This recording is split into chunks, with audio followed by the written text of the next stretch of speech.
Hello. This is the first video of our class.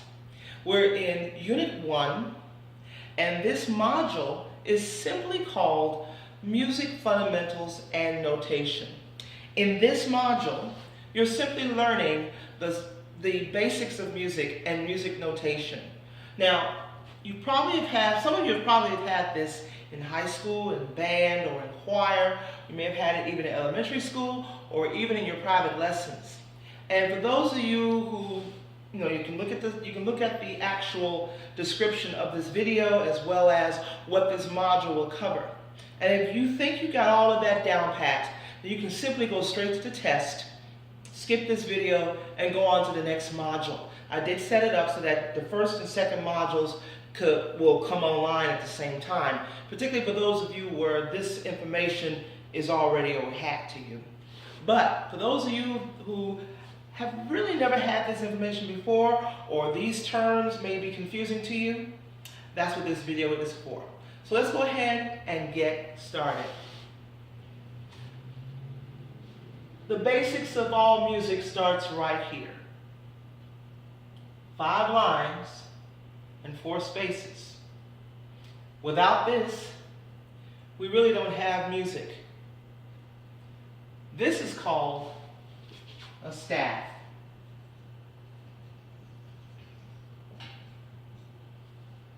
And you notice that there are 4 of these. So the plural for this is staves. Again, it comprises of 5 lines and 4 spaces.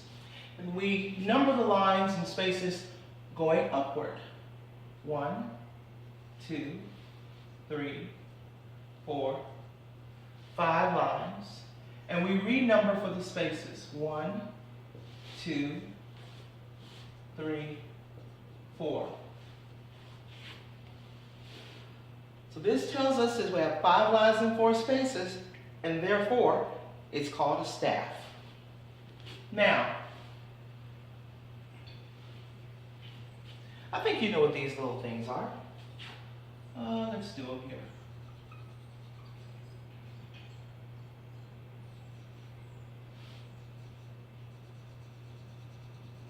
It's pretty big. These are called notes.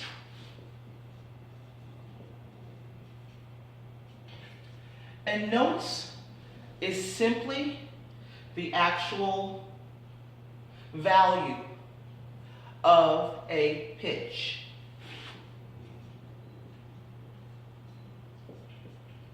When notes are on the line, it is just simply the notation that helps give duration for a pitch.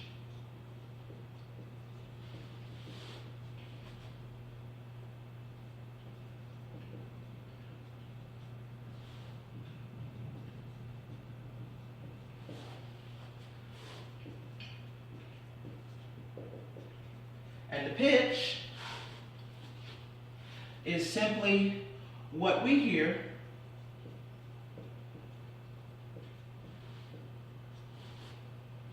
based on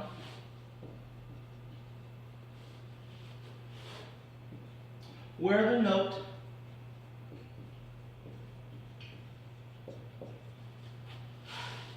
is located on the staff.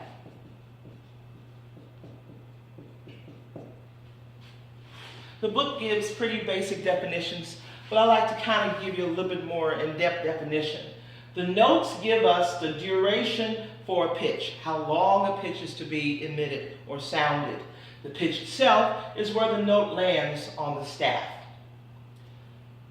But notice here, and I know some of y'all are probably guessing some things already, but actually, I don't know what pitch that would be. I wouldn't know what pitch that would sound like because my staff is not identified. All staffs have to be identified, and there's only one thing that identifies a staff.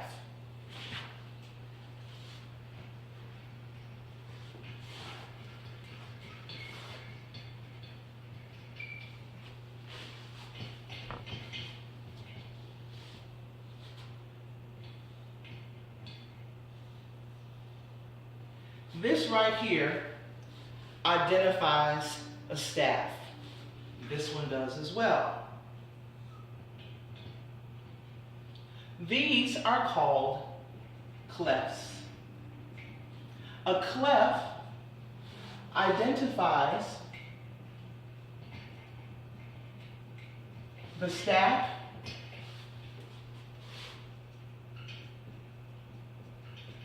the staff's pitches.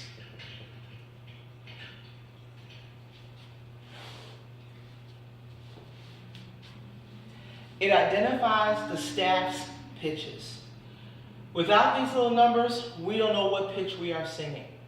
So that's what the staff, what the clef does. It simply identifies the staff. All right. You notice that I have drawn two clefs. Let's work with this one right here. This one is called the treble clef. The treble clef simply is the clef that is used for treble voices or high voices and instruments.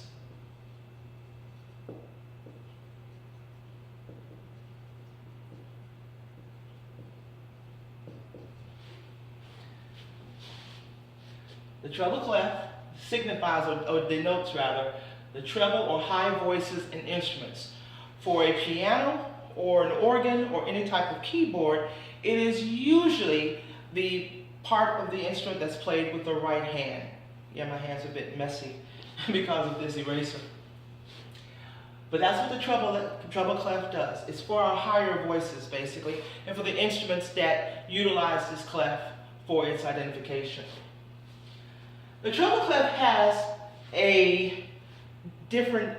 another name for it. And when you get into Music 101, you will understand and learn the historical references for why this is a treble clef and so forth and so on. You'll understand the history of how this all came into being once you get into 101. We're not going to worry about that for this class. But you notice where this little curve hits this line right here. It helps us identify that specific line, and based on historical references, that line would be our G line. So this clef is also known as the G clef. And that lets us know that this line is G, or the pitch for G, simply by that little mark right there. This little baby right here is called the bass clef. It takes care of the low voices and instruments. For piano, organ, or any type of keyboard, it plays the lower end with the left hand. History, of course, gave this another name as well. Notice where its nice little point lands. This nice little point lands on what we call the F line. And you will see also these two little dots that basically frame that line. By the way, sometimes you may not see these two little dots. It doesn't make it any less of a bass clef than what it is. So we know that it is also known as the F clef. Let's make that G capital.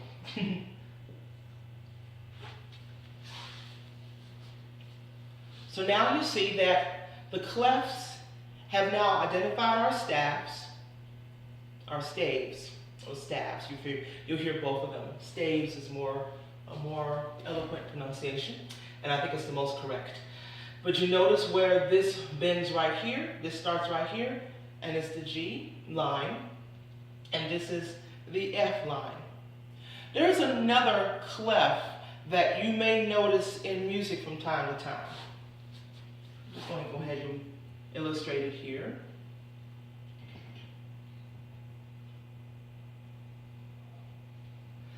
This is known as the C clef. And its job is very important. It lets us know where middle C lines on the staff by simply this thing right here. So this is middle C. And that's what we call the C clef. In history, there were at least 4 C clefs. One for an alto line, one for a soprano line, one for a tenor line, and one for a bass line. The soprano and the bass lines eventually got a treble clef and a bass clef. The alto and tenor clefs are C clefs. For example, this one right here is an alto clef.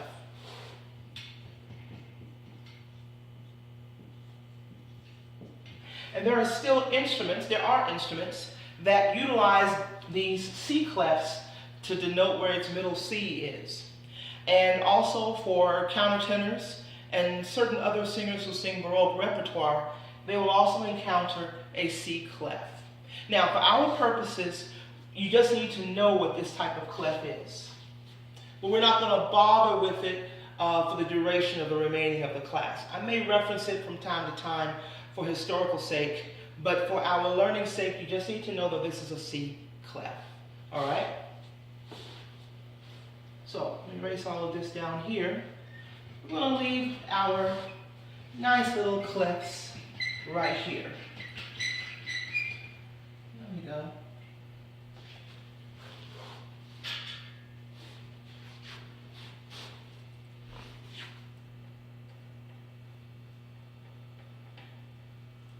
My iPad is just my lesson guide to make sure that I am teaching everything correctly. Well, not correctly, but I'm teaching everything as I should for this demonstration. All right. So now we have our clefs. And as I said, the clefs now tell us the notes that are on this staff, or the pitches rather, that are on this staff. Remember, the notes is the notation that gives duration of length or length of pitch, and the pitch, of course, lets us know what we are hearing. We know that this is a G, so everything above and below it is going to base itself on that G. So now I'm going to draw some notes here.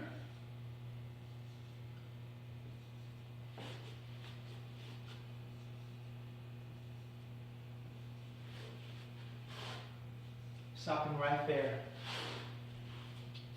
Now you see that there is a note for every line and a note for every space on our 5 lines and 4 spaces, or our staff. We know that this is G because our clef tells us that. So basically, in alphabetical order, we go one way or the other from this G. So I'm going to first take care of the lines. E, G, B, D, F.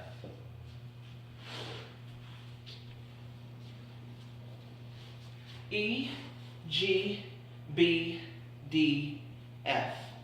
These are the lines for our treble staff. And by the way, now that we know that this is a treble clef, we can now call this a treble staff.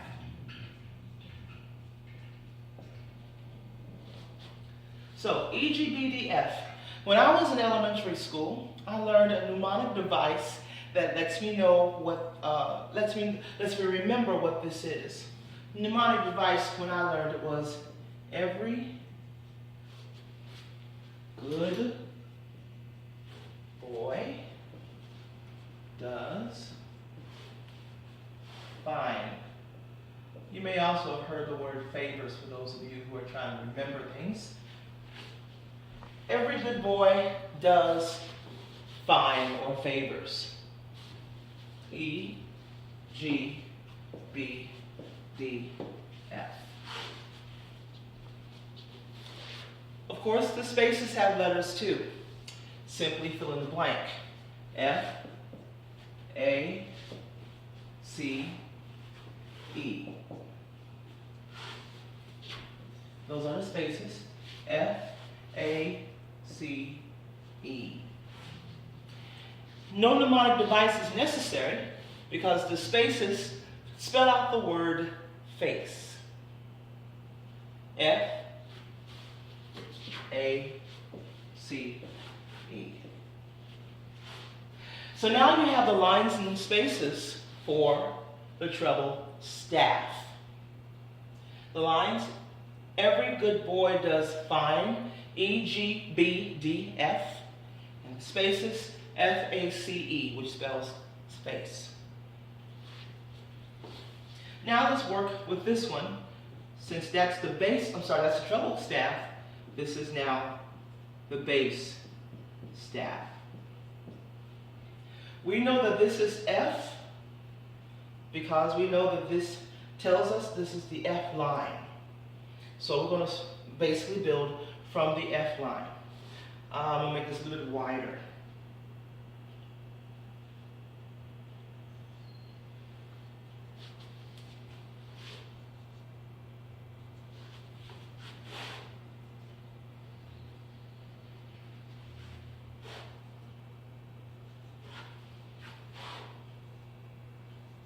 There we go.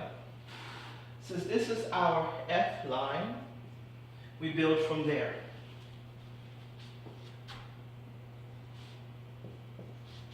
Alphabetically,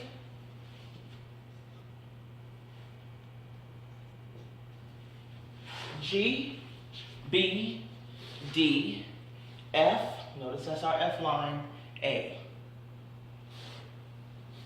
This, of course, has a mnemonic device.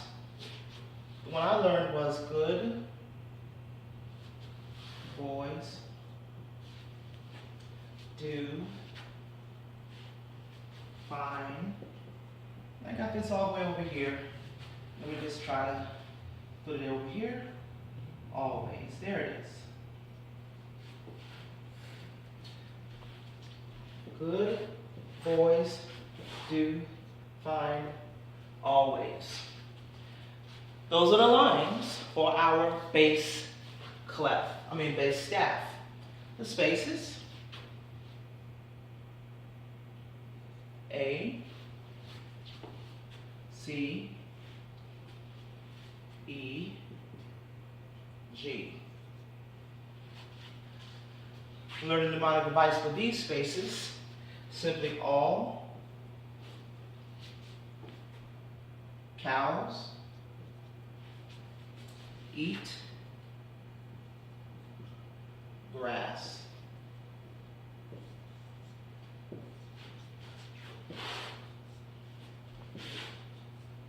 Or all cars eat gas. Either one will work.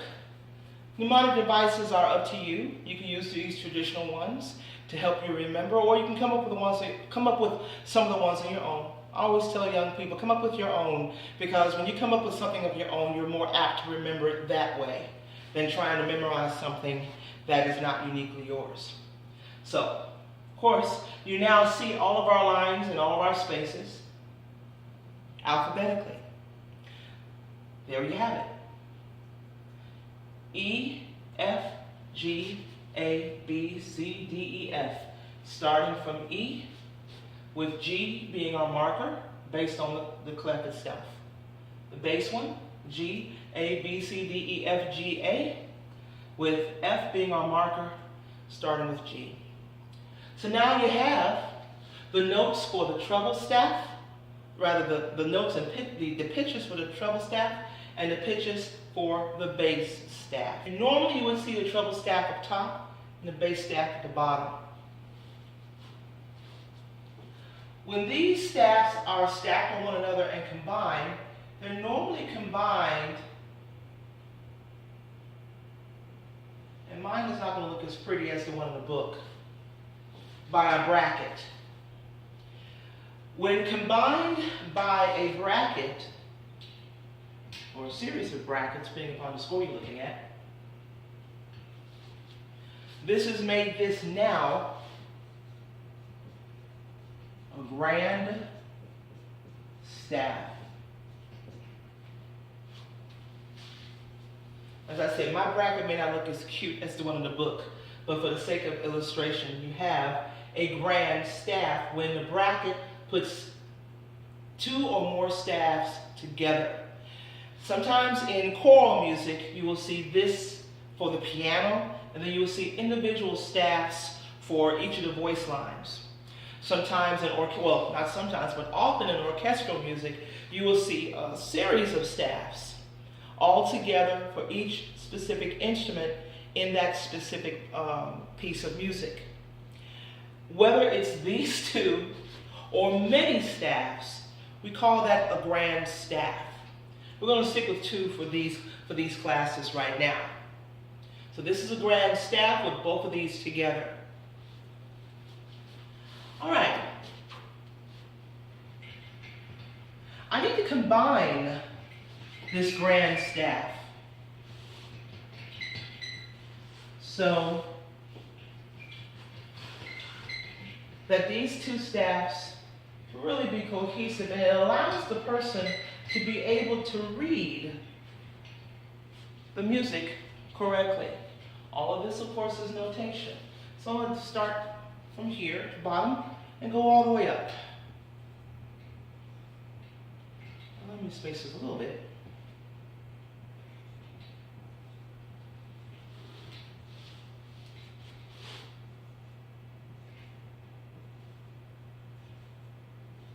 Now I'm above my staff. Let's make that a little bit more neat. And I'm going to start this again. I'm not going to stop the type. I'm just going to start it again. Make it a little smaller. That's better.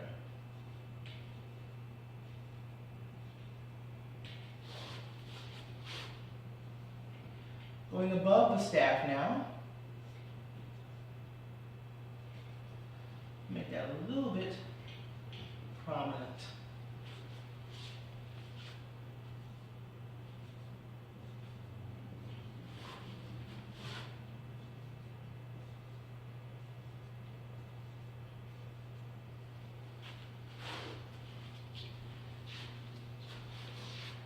I started from the low line on the bass staff and went all the way to the top line of the treble staff. But notice we have three notes in between the lines and spaces for the bass staff and the lines and spaces for the treble staff. These three that are in between help connect, in this case, the bottom bass staff to the treble staff. But its real purpose is to extend the bass staff, for example, upward, or extend the treble staff downward. These notes in between are called ledger notes. You notice these are on spaces. This is a ledger space. And you notice this one, I have to draw an additional line. And this is a ledger line. Ledger lines and spaces simply extend the staff upward or below its lowest lines. That's all it does. It gives us more notes to sing. For example, if I were to merely just play what's on the piano for this specific staff, I would miss notes on the bottom and I would miss notes on the top. And I would also miss these three notes in between. Ledger spaces and ledger lines allowed me to connect both of these staffs together. But if I want to keep on singing lower than this note, I most certainly can. And we'll just keep going lower and lower until I'm at the lowest note for whatever instrument I'm singing or playing. I can do the same thing for the top one up there. When ledger lines are drawn, by the way, as you can see right here, that's a space going above it. Then there's a line. Then there's a note above that line. And I keep drawing. We have to keep drawing lines to let us know that a line has already been drawn, and we're going to go up above it and up above it. So the additional lines help us and understand and help us with the pitches. As you see down here, line, that line stays as the pitch went lower, and now the next pitch has its own line, and so forth and so on. So these are called ledger lines and ledger spaces. And any note that is on a ledger line or space is called a ledger note. Real simple. Now, you notice, again, I added 3 notes. One on the space,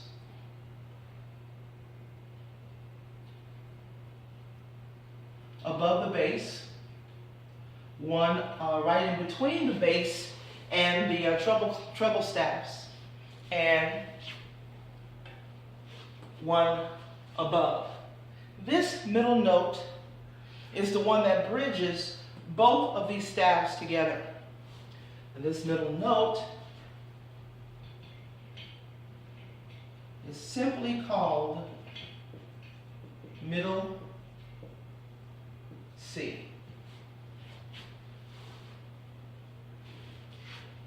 And middle C connects our written staffs on our bass staff and our treble staff. Middle C is a very important note in music history, but I'm not going to get into all of that right now. Just know that that middle note on a ledger line, smack dab in the middle of these 2 staffs, is called middle C. All right.